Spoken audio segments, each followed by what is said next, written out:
Meus irmãos, a paz do Senhor Jesus seja contigo, aqui irmão Edson, trazendo mais uma porção da Palavra de Deus, para que você possa compreender, de maneira mais plena as Escrituras Sagradas.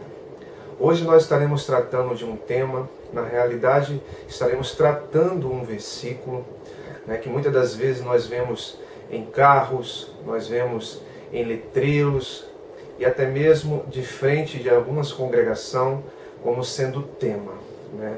Não há nenhum problema em que se coloque tal versículo como sendo tema. A questão é muitas das vezes o entendimento que muitas pessoas têm sobre esse versículo. Nós estaremos tratando de um versículo bastante conhecido com os irmãos, que diz assim: crer no Senhor Jesus e serás salvo tu e tua casa. Então muitas pessoas pensam que na realidade esse verso se trata de uma promessa. Então eu gostaria de colocar uma interrogação aqui, será o tema desse vídeo nosso. Então a interrogação, o texto ficaria da seguinte forma: crer no Senhor Jesus e serás salvo tu e a tua casa? Uma interrogação aí nós colocamos para que então nós possamos tratar desse tema. E eu gostaria então de fazer uso de alguns textos das Escrituras, explicando de forma mais clara que o texto ele não se trata de uma promessa, como que dizendo que se um pai crer, toda a casa dele será salva, ou se uma mãe crer, toda a casa dela será salva, ou assim por diante, um filho, um neto, seja lá quem for, crer. Será que isso é uma promessa dizendo que todos serão salvos? Então eu acredito que esse tema de hoje vai clarear o seu entendimento sobre esse texto das Escrituras, e você vai ver que na realidade isso não se trata de uma promessa. Para tanto, eu já deixei aqui anotado no celular para que nós possamos ganhar tempo, e nós vamos fazer uso aqui primeiramente de um texto conhecido também por muitos irmãos, de Ezequiel. E eu gostaria que você lesse comigo Ezequiel capítulo 18 e o versículo de número 20. Ok? Vamos começar por esse texto, depois nós vamos lá no texto que se encontra no livro de Atos dos Apóstolos. Ok? Vamos lá. Ezequiel capítulo 18 e o versículo 20 diz da seguinte forma: a alma que pecar, essa morrerá.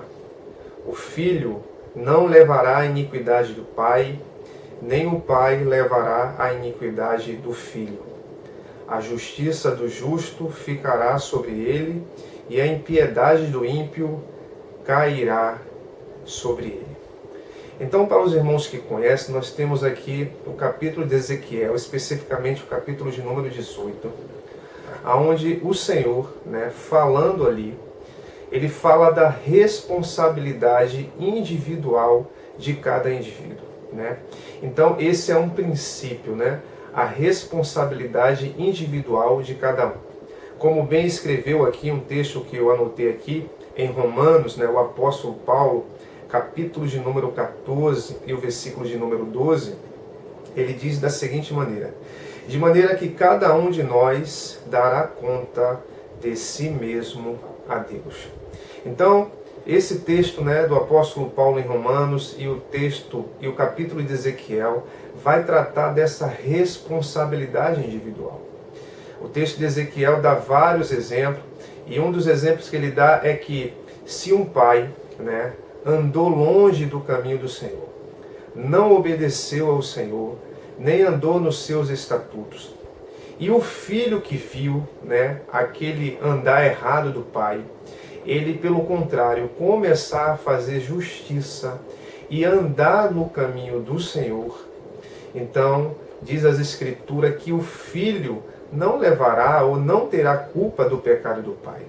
Da mesma maneira, se o pai continuar na sua vida no sentido de obedecendo ao Senhor e os seus filhos não andar, cada um dará conta de si mesmo a Deus. As Escrituras falam, principalmente esse texto também de Ezequiel, que o Senhor, ele não tem prazer na morte do ímpio. Na realidade, o desejo de Deus é que a humanidade, os seres humanos, venham a cada dia a andar na sua palavra em obediência aos seus mandamentos. Então, nós temos aqui um princípio de individualidade, a responsabilidade individual. Penso eu, pelo aquilo que nós temos lido, que quando o ser humano ele chega a uma idade adulta, uma idade onde o Senhor já não o vê mais como sendo uma criança, digamos assim, inocente, então, a partir daquele momento, aquele ser humano ele é responsável pelo aquilo que ele fizer na vida, e certamente ele prestará conta a Deus. Então, nesse princípio de individualidade, como às vezes muitos irmãos costumam dizer, olha, a salvação é individual. É individual no significado de que cada um prestará conta de si mesmo a Deus. Que bom será que toda a família sirva ao Senhor, então não haverá contas a prestar, pelo contrário, terá galardão a receber. Agora vamos ao texto, onde é alvo desse vídeo, crer no Senhor Jesus e será salvo tu e a tua casa. É isso mesmo que o texto diz? Será que é uma promessa essa questão? Então vamos lá, abra sua Bíblia aí no livro dos Atos dos Apóstolos, capítulo de número 16, e vamos ler a partir do versículo de número 15, ok? E diz assim: E perto da meia-noite, Paulo e Silas oravam e cantavam hinos a Deus, e os outros presos os escutavam.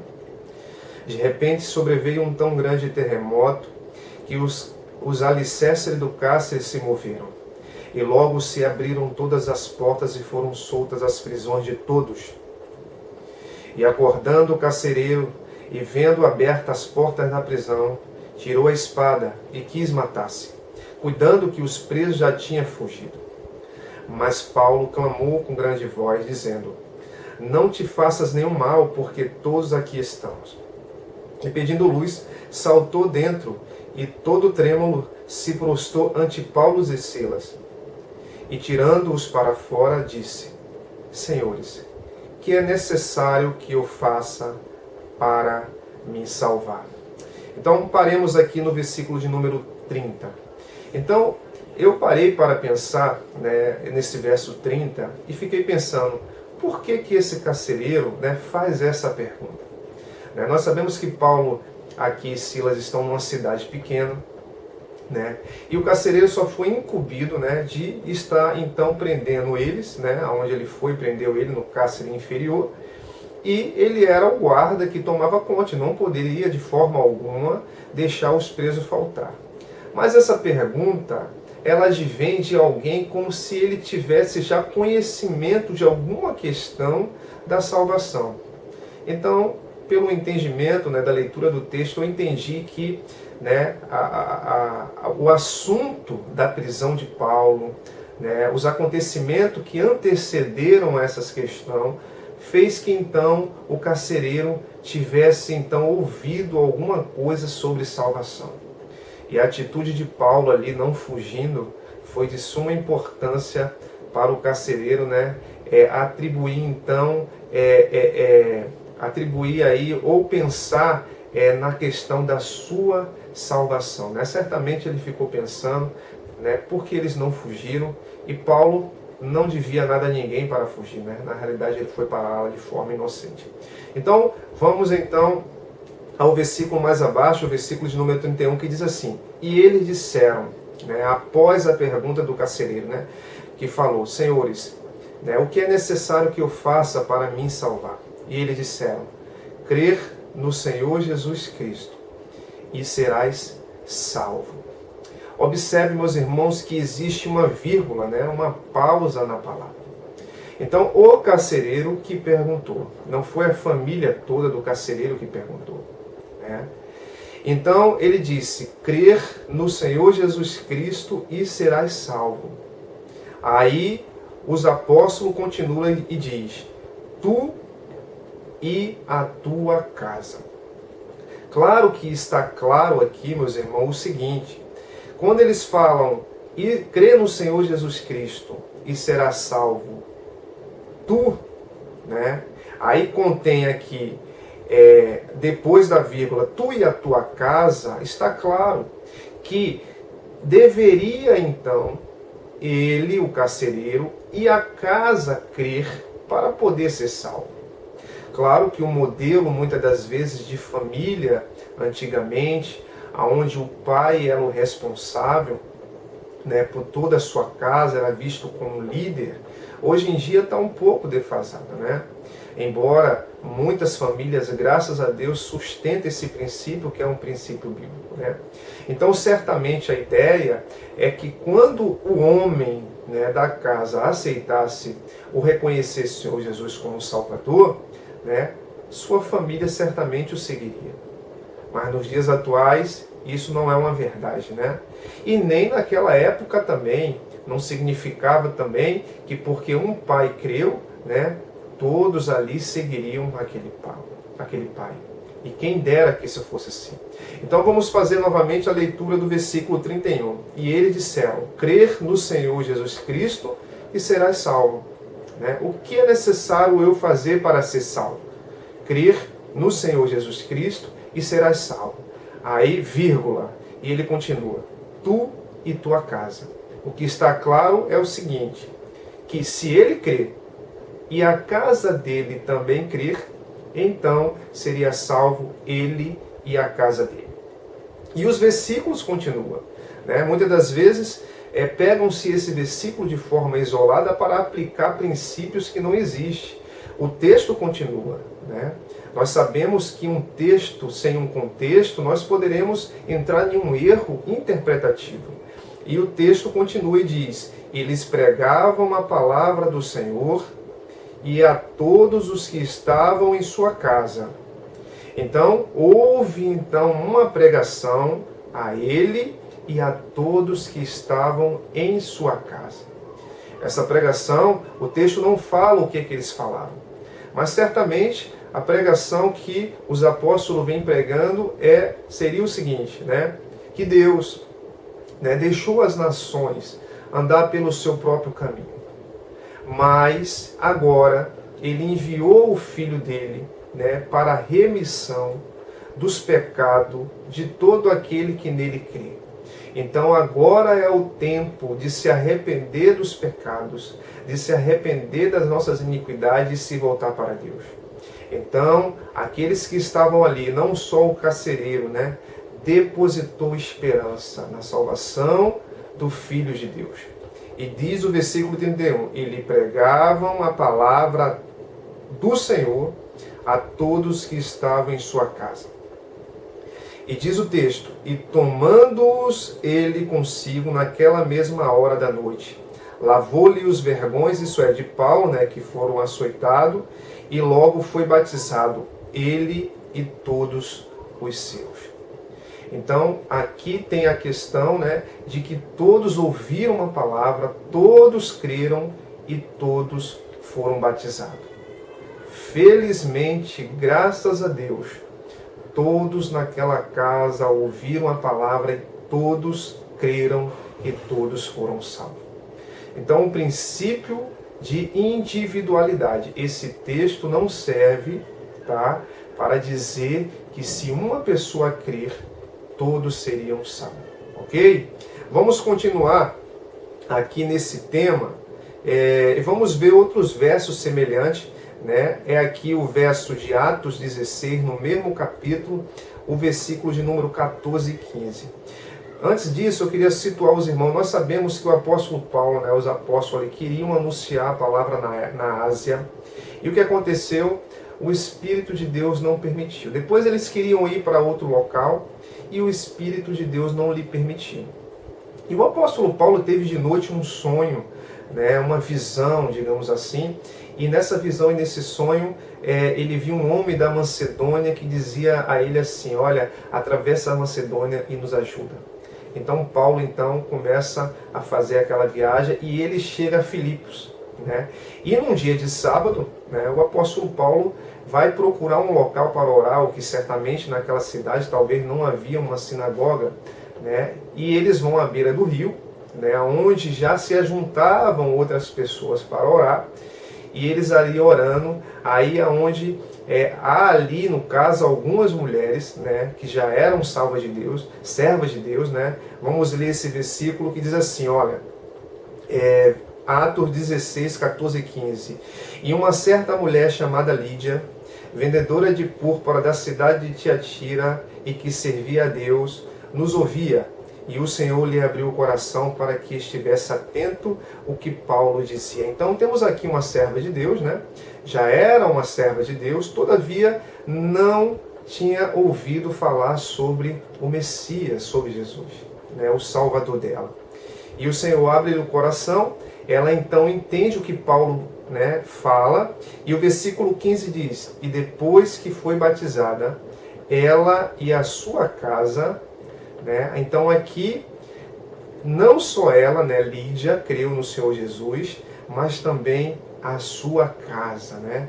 Então houve aqui a salvação da casa. E diz assim, ó, e nos rogou dizendo, se haveis sido julgado que eu seja fiel ao Senhor, entrar na minha casa e ficar ali, e nos constrangiu a isso. Então, essa viagem que Paulo fez a Filipe, né, onde ele teve aquela visão, onde ele viajou para essa cidade, né, houve a salvação aqui da família de Lídia, houve a libertação de uma jovem, né, que tinha um espírito que não era o espírito de Deus, e ainda houve salvação da família do carcereiro, né? Que coisa linda, né? Então vamos aqui, outros exemplos dessa expressão bíblica, né? Tu e tua casa. Eu quero provar para os irmãos, né, embora já é claro, outros textos semelhantes.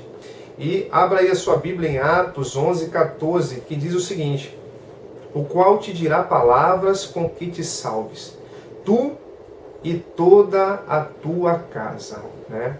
Então, esse versículo de Atos 11, 14 é o episódio, né, do anjo, né, que aparece para Cornélio, ali um gentio, e esse anjo fala, ó, vai lá em Jope, né, manda chamar Pedro, o qual vai te dizer palavra que te salves, tu e a tua casa.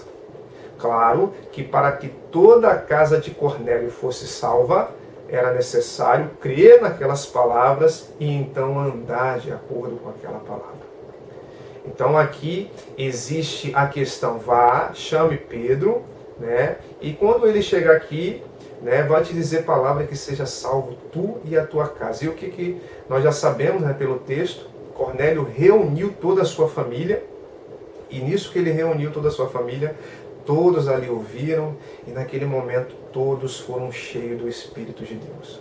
Então também foi salva toda a sua casa por crer em Jesus. E nós temos também as palavras do Senhor Jesus, né, que diz o seguinte, em Mateus 10, 34 e 36. Que diz assim, Jesus disse, né, não penses que vim trazer paz à terra, não vim trazer paz, mas espada. Pois eu vim causar divisão entre o homem e seu pai, entre a filha e sua mãe, entre a nora e sua sogra. Assim os inimigos do homem serão os da sua própria casa. Por que o Senhor Jesus falou isso? Porque a partir do momento que alguém dentro de casa, o pai ou a mãe, a nora, o irmão, depositasse confiança nele, né, os outros iriam se levantar contra. Claro que o contexto aqui naquela época do primeiro século não é semelhante ao dos nossos dias, né? Embora hoje se respeita em certo sentido a crença de cada um, e isso é bom, naquela época era um problema, né? Imagine uma casa de judeus, né, que o Senhor Jesus era judeu, e ali, né, um depositava a confiança que ele era o Messias, e os outros não, né? Aí já teria um problema, né? Já teria um problema de negação da religião, e era um problema difícil de se resolver. Então o Senhor Jesus falou, né, que de agora em diante, né, a partir do momento que ele veio, começou a pregar a palavra, haveria divisão, porque alguns creriam dentro de uma casa e outros não. Então, nós mesmos sabemos que até na família do Senhor Jesus Cristo, seus irmãos não criam nele, né? Só depois de um tempo, né, alguns então ali colocou a confiança sabendo que ele era de fato o Messias.